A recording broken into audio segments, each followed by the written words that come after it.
HUF కనుక collect చేస్తే ఏమవుతుంది అన్నది కన్సర్న్డ్ మినిస్ట్రీ వారు చాలా క్లియర్గా సమాధానం ఇచ్చేశారు.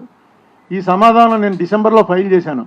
ఫైల్ చేయకముందే ఈ క్వశ్చన్కి ఆన్సర్ వచ్చుంటే ఇది చాలు నాకు.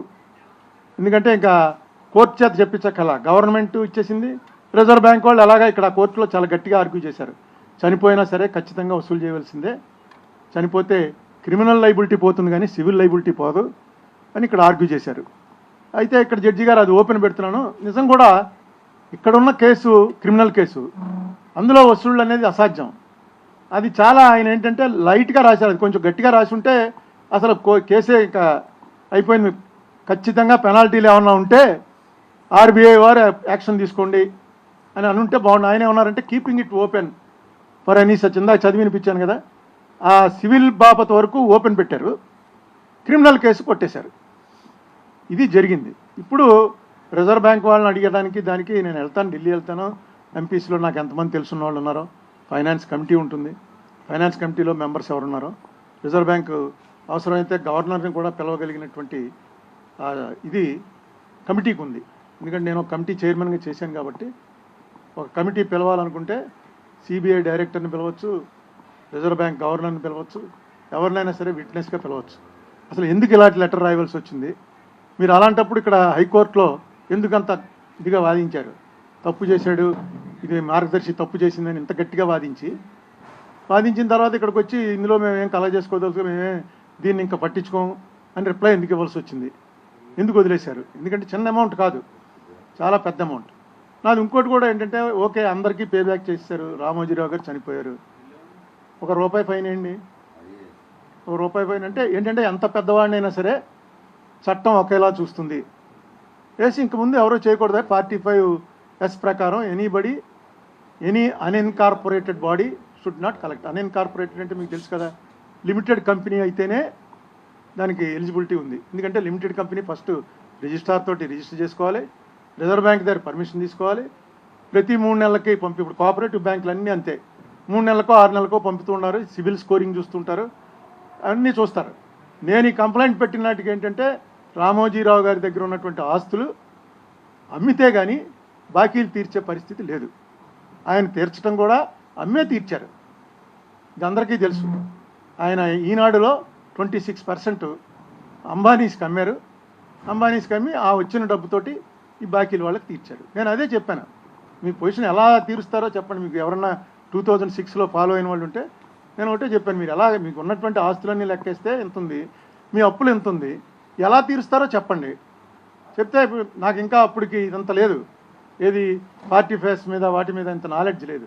ఏదైనా సరే ఆ అప్పులు ఎక్కువ ఆస్తులు తక్కువ ఉంటే మామూలుగా మనకు ఎవరి దగ్గరైనా మనం అప్పిచ్చిన వాడైనా సరే వాడిని ఇమీడియట్గా ఐపీ పెట్టరా అంటారు. ఇది జనరల్గా ఉన్నటువంటి పరిస్థితి. అదే చెప్పాను నేను. తర్వాత అమ్మే తీర్చారు వాళ్ళు. రంగాచారి కమిషన్ ఇది కూడా వాళ్ళ రిపోర్ట్ కూడా అదే ఇచ్చింది, ఆస్తులు అమ్మితే కానీ వీళ్ళు బాకీలు తీర్చలేరు అని. అదే జరిగింది చివరికి. ఎందుకని ఇందులో రామోజీరావు గారి మీద నేనేదో కత్తిబట్టి ఇప్పటివరకు ఆయన నేను చూడలేదు, మేము ఎప్పుడూ మాట్లాడుకోలేదు. రామోజీరావు గారి మీద నాకెందుకు ఉంటుంది కక్ష? ఏదో వ్యక్తిగతంగా కష్టపట్టి 20 ఏళ్ళ నుంచి దీని వెనకాలబడి నాకేమీ లేదు, నాకేమీ దానివల్ల వచ్చేటువంటి రూపాయి లాభం లేదు, నేను కేసు ఓడిపోయానంటే నాకు వచ్చేటువంటి రూపాయి నష్టం లేదు. అయితే ఇది బ్యాడ్ ప్రెసిడెంట్ అవుతుందనే దీన్ని ఇన్నాళ్ళు పట్టించుకుని వచ్చాను. ఎందుకంటే రామోజీరావు గారు వెనక్కి ఇవ్వగలరేమో కానీ దొంగతనాలు చేసిన ప్రతివాడు కూడా వెనక్కి ఇవ్వలేడు. ఒకసారి ఆయన పెద్దవాడు చేస్తుంటే అందరూ మొదలెడతారు, అందరూ డిపాజిట్లు కలెక్ట్ చేయడం మొదలెడతారు. అందరి చేత ఆప్ చేయించారు 98లో. గుజరాత్లోను కేరళలోను చాలామంది మీద రైడ్లు చేసి వెంటనే ఆప్ చేయించారు. నువ్వు వెంటనే ఇన్కార్పొరేట్ చేసుకుంటే నీకు అంతకుముందు మేము 50 ఏళ్ళ నుంచి వసూలు చేస్తున్నాం, 100 ఏళ్ళ నుంచి వసూలు చేస్తున్నాం అంటే ఇన్కార్పొరేట్ బాడీగా మార్చుకో, రిజిస్టర్ చేసుకుని కంపెనీ చేసుకో, కంపెనీ చేసుకుని రిజర్వ్ బ్యాంక్ పెట్టుకో కాగితం, అప్పుడు ఇస్తాను నీకు పర్మిషన్ అని. కానీ ఈయన చేయలేదు. ఈ హెచ్యుఎఫ్ అనే దాని కింద ఈయన ఆ శరణం తీసుకుని ఆ హెచ్యుఎఫ్ అనే గొడుగు కిందే నడుపుకుంటూ వచ్చారు. సో ఈవేళ ఎందుకు అర్జెంటుగా పెట్టానంటే, ఇక్కడ ఏదో పెళ్ళికి వచ్చాను. మన పిఎస్ఆర్ ఆంజనేయులు గారని మా ఫ్రెండ్ ఒక ఆయన మొన్న జైల్లో కూడా ఉండొచ్చాడు కదా, ఆయన PSR Anjaneyulu DG, director general of police, ఆయన నాకు బాగా క్లోజు. ఆయన కొడుకు పెళ్ళి అయితే ఆ పెళ్ళికి వచ్చాను నేను. పొద్దున పేపర్ చూసిన తర్వాత చాలా ఆనందం వేసి, ఇన్నాళ్ళకి ఈనాడులో నా పేరు బ్యానర్లో వేశారు అని ఆనందం వేసి, ఆనందం మీతో పంచుకుందాం. రాజమండ్రి వెళ్ళేటోడికి ఇంకా టైం పడుతుంది. యాక్చువల్గా అయితే రాజమండ్రిలో ప్రెస్ మీట్ పెడదాం అనుకున్నాను. అందుకని ఈవేళ ఆనందం మీతో పంచుకుందామనే ఉద్దేశంతో హడావిడిగా వచ్చాను. హడావిడిగా వచ్చినప్పటికీ మీరు చాలామంది వచ్చారు. Thank you very much. Any questions?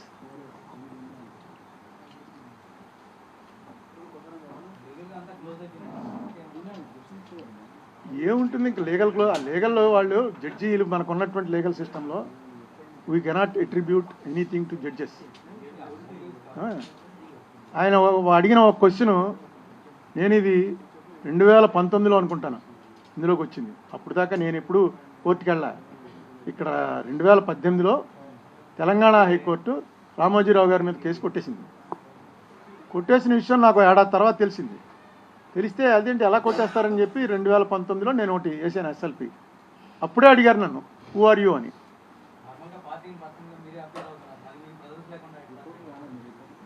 అక్కర్లేదు, నాకు అడ్వకేట్ అప్పీర్ అయ్యాడుగా. Advocate is as good as me. జనరల్గా నేను అడ్వకేట్లకి డబ్బులు ఇచ్చుకోలేక నేను వెళ్తాను. ఎందుకంటే సీనియర్ నా ఫ్రెండ్ రమేష్ ఉన్నాడు, ఆయన నా దగ్గర ఏం డబ్బులు పుచ్చుకోడు. మా రాజమండ్రి వాడు సీనియర్ని ఎవరైనా పెడితే మినిమం 2-3 లక్షలు ఇవ్వాలి. సో నేను అలాగా ఈ కేసు నాకు పూర్తిగా తెలుసు కాబట్టి, నేను కూడా లాయర్నే కాబట్టి నువ్వే చేయని రమేష్ చెప్తే నేనే చేశాను. నేను ఈ కేసు విషయమై దాదాపు 5-6 ఏళ్లలో ఒక 30 వాయిదాలకు వెళ్ళి ఉంటాను. ఒక 10 వాయిదాల్లో నేనే వాదించాను. ఆఖరిని సూర్యకాంత్ గారు ఆర్డర్ ఇచ్చినప్పుడు కూడా నేనే పార్టీ ఇన్ పర్సన్ ఆర్గ్యుమెంట్ చెప్పాను. అయితే అప్పుడు మళ్ళీ ఈ లోకస్ అనేది పోయింది. ఎందుకంటే ఇన్నాళ్ళు అయిపోయాక ఇంక లోకస్ ఏంటి. కానీ ఆయన లోకస్ అడిగారు మళ్ళీ, హూ ఆర్ యూ, నీకేంటి సంబంధం అని. అయితే జడ్జి గారికి దీన్ని కొట్టేయడం కూడా తప్పేం లేదు. కొట్టేస్తారు. ఎవడో వీడు వచ్చి వాళ్ళేమో డబ్బులన్నీ వెనక్కి ఇచ్చేసామంటున్నారు. ఏంటి కేసు, టైం వేస్ట్ అనుకుని ఉంటాడు, కొట్టేసి ఉంటాడు. కానీ ఇందులో నేను అనుకున్నది ఆల్రెడీ వచ్చేసింది. నేను గవర్నమెంట్ చేత చెప్పించడానికి నేను సరిపోను, గవర్నమెంట్లో నాకు ఎవరు లేరు. కోర్టు చేత అయితే చెప్పించవచ్చు ఖచ్చితంగా అనుకున్నాను. ఏమని 45 రిపర్కషన్స్ ఎలా ఉంటాయి వైలేట్ చేస్తే అన్నది. అది ఆల్రెడీ సుబ్బారెడ్డి రాసినటువంటి ఆ క్వశ్చన్కి ఆన్సర్లో చాలా క్లియర్గా ఇచ్చేశారు. ఇప్పుడు ఆ ఫైనాన్స్ కమిటీలో ఎవరున్నారో నవంబర్లో పార్లమెంటు మీట్ అయ్యే లోపు ఫైనాన్స్ కమిటీ ఆల్మోస్ట్ నెలకు 2 సార్లైనా మీట్ అవుతుంది. ఇంపార్టెంట్ కమిటీ కాబట్టి. అందులో ఎవరో నేను వెళ్తే నాకు తెలిసిన వాళ్ళు ఉంటారు. ఎవరో ఒకరి చేత ఇది అడిగించవయా, ఇదేంటిది, ఎందుకు ఇలాంటి లెటర్ రాశారు, ఇలాంటి లెటర్ రాసే ఉద్దేశం ఉన్నప్పుడు అక్కడెందుకు హైకోర్టులో అలా వాదించారు, అంతే కదా, 2 కాంట్రడిక్టింగ్ అని ఖచ్చితంగా అడుగుతారు. దానికి ఏం చెప్తారో విందాం. సో ఇది కోర్టుకి సంబంధించినంత వరకు ఈ అధ్యాయం ముగిసింది. కానీ పెనాల్టీలు వసూలు చేయడం వరకు ఏమో రిజర్వ్ బ్యాంకు గవర్నమెంట్ కలిపి ఈయన పద్మవిభూషణ్ అలాంటి వాడు చేసింది ఎప్పటి నుంచో చేస్తున్నాడు, 50 ఏళ్ళ నుంచి. అందుకని దీన్ని డబ్బులు వెనక్కి ఇచ్చేసినటువంటి కారణంగా దీని నుంచి ఈయనకి మనం ఏ రకమైనటువంటి పెనాల్టీ వేయకుండా చేద్దాం అని ఏమైనా చేయించామో నాకు తెలియదు. ఎందుకంటే ఇప్పుడు బ్యాంకుల వాళ్ళు ఇది ఇస్తుంటారు కదా, 1 టైం సెటిల్మెంట్. ఆల్ బ్యాంక్స్ అన్నీ ఇస్తున్నాయి. అలా రిజర్వ్ బ్యాంక్ వాళ్ళు కూడా ఇది సెటిల్మెంట్ చేసేస్తున్నాం, ఈయన ప్రెస్టేజ్ని ఏం పాడు చేయకుండా ఇలా చేద్దామని ఏమన్నా నిర్ణయం తీసుకున్నా నాకేం అభ్యంతరం లేదు. నాకు కావాల్సింది ఒకటే, 45S హెచ్యుఎఫ్కి అప్లై అవుతుందా అవుదా, అవుతుందని గవర్నమెంట్ చెప్తోంది, రిజర్వ్ బ్యాంక్ చెప్తోంది.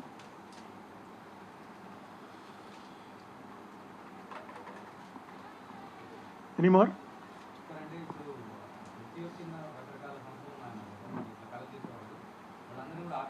ఎక్కడా జరగట్లేదు, అసలు జరగనివ్వరండి.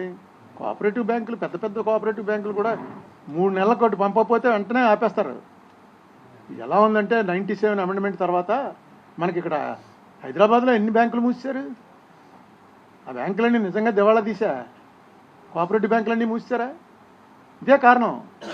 ఇప్పుడు సిబిల్ స్కోరింగ్ అని రకరకాలుగా పెట్టారు. ఎవరి రూపాయి పోకూడదని దీని ఉద్దేశం. దాచుకున్న రూపాయి పోకుండా ఉండడానికి ఏం చేయాలి అంటే ఈ రూల్స్ అన్నీ పెట్టారు. ఇన్కార్పొరేటెడ్ అయితే లిమిటెడ్ అని వచ్చిందనుకోండి, అది incorporated body. First registrar of companies దగ్గర రిజిస్టర్ అవ్వాలి. రిజిస్ట్రార్కి ప్రతి సంవత్సరం పంపించాలి balance sheet, profit and loss account. ఇది కాకుండా రిజర్వ్ బ్యాంక్ దగ్గర నుంచి పర్మిషన్ తెచ్చుకుంటారు. ఆ పర్మిషన్ తెచ్చుకున్న తర్వాత 3 నెలలకో 6 నెలలకో ఒకసారి వీళ్ళ మొత్తం చట్టాలన్నీ కూడా వాళ్ళు పంపించాలి. దానికి ఆ సెటప్ చేసి ఆపడానికి ట్రై చేస్తున్నా చాలా జరుగుతున్నాయి. మా ఈస్ట్ గోదావరిలో జరిగింది ఈ మధ్యనే, వెస్ట్ గోదావరిలో ఒకటి జరిగింది. 15 కోట్లు 20 కోట్లు ఇలాగ అందరి దగ్గర తీసుకుంటారు. ఇప్పుడు నా మీద నమ్మకం కొద్దీ మీరు మంచాడని ఇతని పేరుంది కదా ఇతనికి ఇస్తే పర్లేదు, నేనేదో చెప్తాను సింగపూర్నో ఏదో. ఇంట్లో ఇలా దాచుకున్నటువంటి వాళ్ళంతా వాడు 10,000 వాడు 5,000 అలా ఇస్తారు, టక్కనే బోర్డు తిప్పేస్తున్నాం. తిప్పేసిన తర్వాత 10 రోజులు లోపల పెడతారు, బయటకు వదిలేస్తారు, వచ్చేస్తాడు. మామూలుగా ఆ డబ్బంతా వాడు ఎంజాయ్ చేస్తూనే ఉంటాడు, మీ ముందే ఉంటాడు. ఆ కేసు ఎప్పటికీ తేలదు. ఎవరికి ఇవ్వాల్సిన వాళ్ళకి ఇచ్చేస్తే ఏమీ చేయరని మీకు తెలుసు. పోలీస్ స్టేషన్ దగ్గర నుంచి ఎవరికి ఇవ్వాల్సిన వాడికి ఇచ్చేది. కానీ యాక్ట్ ఎలా ఉన్నప్పుడు ఎవడైనా వెళ్ళొచ్చు. ఇందులో పబ్లిక్ ఇంట్రెస్ట్గా నేను వెళ్ళాను. పబ్లిక్ ఇంట్రెస్ట్కి నువ్వెవరో అని అన్నావు నేను అనుకోలేదు. అది మొట్టమొదటి అడుగుతారు. రిజిస్ట్రార్ ముందు కోర్టులో ఫస్ట్ వెళ్ళినప్పుడు రిజిస్ట్రారే ముందు రాసి పంపిస్తాడు. బెంచ్ మీద కూర్చున్న ఫస్ట్ జడ్జి గారే అడుగుతారు. నన్ను అడిగారు హూ ఆర్ యూ అని. హూ ఆర్ యూ అనగానే ఐఎమ్ ద కంప్లైనెంట్ అని చెప్పాను. I'm the complainant, I given a complaint in 2006 November 6th. I'm the complainant అని అంటే ఒకసారి అది ఎలా తిప్పి కంప్లైంట్ ఎక్కడ ఉందని అడిగారు. చూడండి సార్, నా 27వ పేజీలో నా కంప్లైంట్ ఉందని చూశారు. ఓకే అన్నారు. ఆ వేళే లోకస్ అన్నది క్లియర్ అయిపోయింది. తర్వాత 5-6 బెంచీలు మారాయి. అన్ని బెంచీల దగ్గర ఇలా ఆర్గ్యూ చేశాను. మీ వేళ అయిన జడ్జి గారు, సరే నేను జడ్జి గారు చేసినటువంటి పని తప్పు అని అనకూడదు, నేను అన్నాను. బట్ డెఫినెట్గా నాకు కావాల్సిన పర్పస్ అయితే ఫిబ్రవరిలోనే సర్వ్ అయింది. కోర్టు కూడా 45 జస్ట్ డిఫైన్ చేసి ఉంటే